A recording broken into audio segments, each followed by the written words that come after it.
Good afternoon. See, up till now we have seen what are the permissions, how can we change the permissions for a particular file, what is a user group, others, how access is denied for a particular file.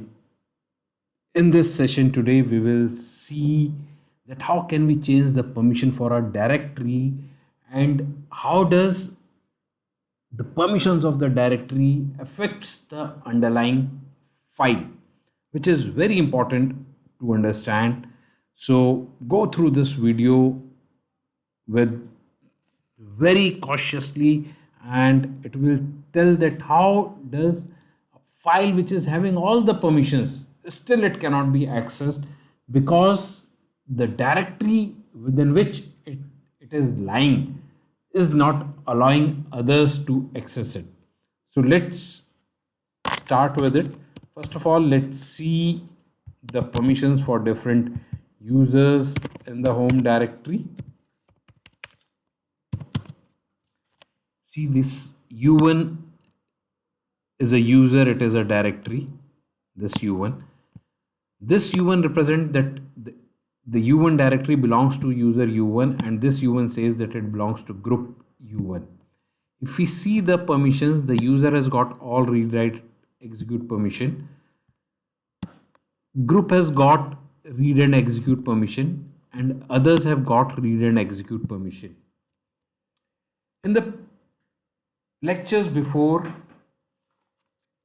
I have told that what does read, write and execute means for a directory. Let me repeat it. Read means that you can list the contents of the directory.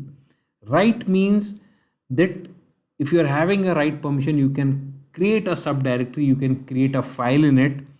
And if it is X means you can enter into the directory. If you cannot enter into the directory, then you cannot do anything.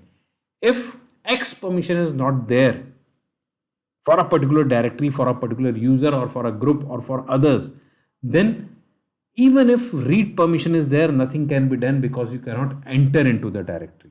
So let's do this thing. So first what we will do is that we will change the permission for this u1 directory for others. So for others,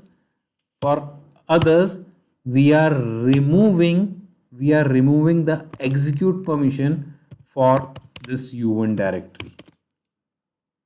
We are removing the execute permission for this u1 directory for others. So let's see how does it looks like after removing the permission for others. You see, for others it is now read only permission. So only read permission is there for others. It is not giving you the permissions to enter into the directory, means no one else can enter into the directory except the user or members of the same group or members of the same group. Now let's log in as u2, which is others for u1. So we have logged in into u2. Now u2 is others for u1, and after logging into u2, let's try to read the same file f1 which we read before in the previous lecture.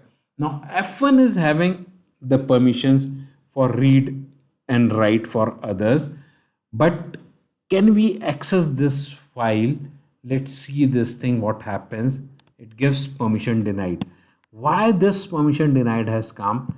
This is the question which I asked in the very first lecture also of permission denied, of permissions, that we are able to access the permission because the entire path is helping us. But over here, this u1 was having a read permission, still we are not able to read the file f1, though f1 is also having read permission for others. The reason is because we have removed the execute permission from this u1, and the execute permission is the permission which allows to enter into the directory. So others are not able to enter into the directory. When they are not able to enter into the directory, then how can they access something? So to do anything with the directory, the execute permission is very much required. This is what we need to understand that to do anything for a directory, execute permission is very much required. So let's come back to the root and add execute permission. So to add execute permission for others, O plus read permission and execute permission for that particular directory.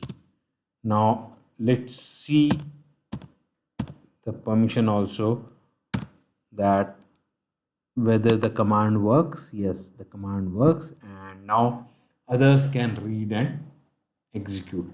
Now others can read and enter into it. Execute means enter into it. So if now others can read and execute into it, so if I log in again with U2, let's see that if I am logging again, then am I able to read it? So if we are saying correct, then we should be able to read it now. Yes, now it is giving permission denied. Great. Why it is giving permission denied? Because F1 must not be having the permission. So let's exit first and let's check the permission what is there with F1 this time.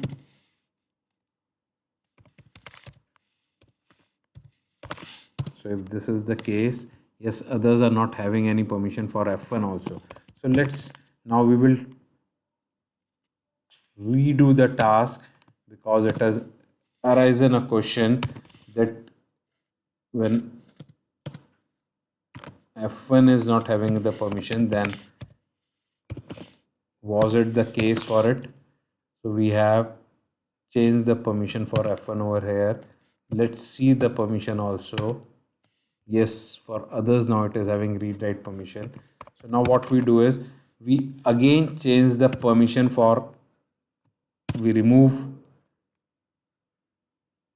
execute permission from U1. Why we are removing the permission again? Because we wish to see that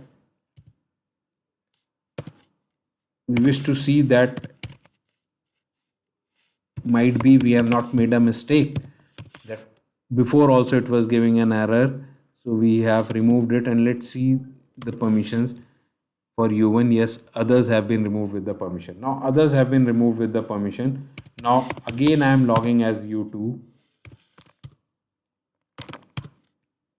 Yes, now again I try to access the same file. See, permission denied. Why permission denied? This time we have given all the permissions to F1, but still the permission denied is coming because U1 is not allowing to enter. Now what we will do is we will exit to it and we will allow others to enter into U1 by giving R and X permission to U1. We are not changing the permissions for F1. We are just allowing others by O plus RX, that others can read and execute, and it means execute means they can enter into the U1. We have given others to enter into it. Now after giving others the permission to execute into U1, we are logging in as U2, and now let's see that is U2 able to read the file. It should be able to read the file. Now file is also having the permission and U1 is also allowing the permission. Yes, so it is able to read the file. So in the first case the permission was denied because U1 is not also having the permission and file was also not having the permission by chance. We thought that file is having the permission. Then in the second case we gave the permissions to the file, but U1 directly was not having the permission. So U2 was not able to enter into the file F1 and it was not able to read the contents of F1.